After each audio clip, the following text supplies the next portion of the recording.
Okay, Dineshbhai, ગોંડલનો જે મામલો હતો રાજકુમાર જાટની, જે આજે હાઈકોર્ટમાં રીટ દાખલ કરવામાં આવી છે, શું કહેશો?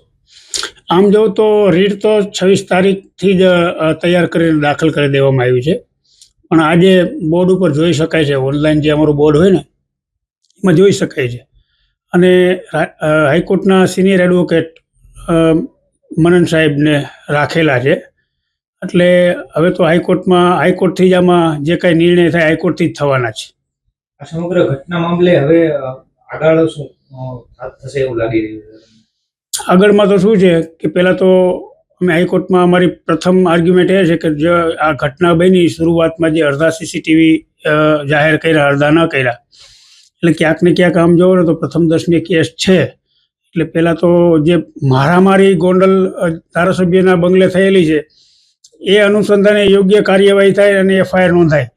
પછી ત્યાંથી બીજા દિવસે જે છોકરો રાતનો નીકળી ગયો છે અને રસ્તામાં એક્સિડન્ટ કુવાડવા પોલીસ સ્ટેશન બતાવેલું છે, એ તપાસનો વિષય છે. પછી જે કાંઈ ખુલે તે, કારણ કે એમાં આમ જોવો તો 2 રિપોર્ટ પીએમના આવ્યા છે, એક ફોરેન્સિકનો, એક પહેલાં શરૂઆતમાં જે ઉતાવળે કરી નાખેલું, બેમાં ઘણો ડિફરન્સ રહી ગયો છે.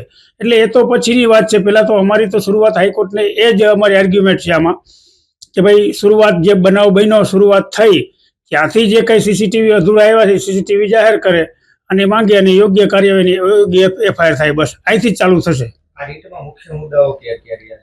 મુખ્ય મુદ્દાઓ એ કે ભાઈ પહેલાં તો ગોંડલની અંદર જે 2 તારીખે જે બનાવ બન્યો છે એ બનાવના અનુસંધાને એફઆઈઆર દાખલ થાય. એફઆઈઆર દાખલ થયા પછી સીબીઆઈને તપાસ સોંપવામાં આવે. બાકીની જે ઘટનાઓ છે એ ધીમે ધીમે સીબીઆઈ તપાસ કરે એટલે ખુલ્લી પડશે.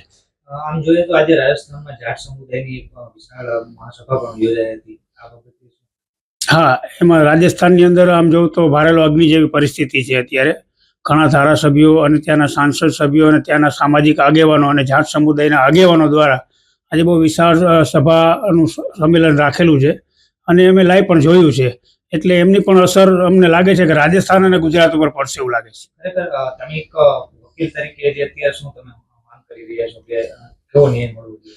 ન્યાય તો મળવો જ જોઈએ ને. વકીલ તરીકે નહીં, આમ જનતાને તમામ લોકોની ઈચ્છા છે કે આમાં દૂધનું દૂધ ને પાણીનું થાય અને જેને અન્યાય થયો છે એને ચોક્કસપણે ન્યાય મળવો જોઈએ.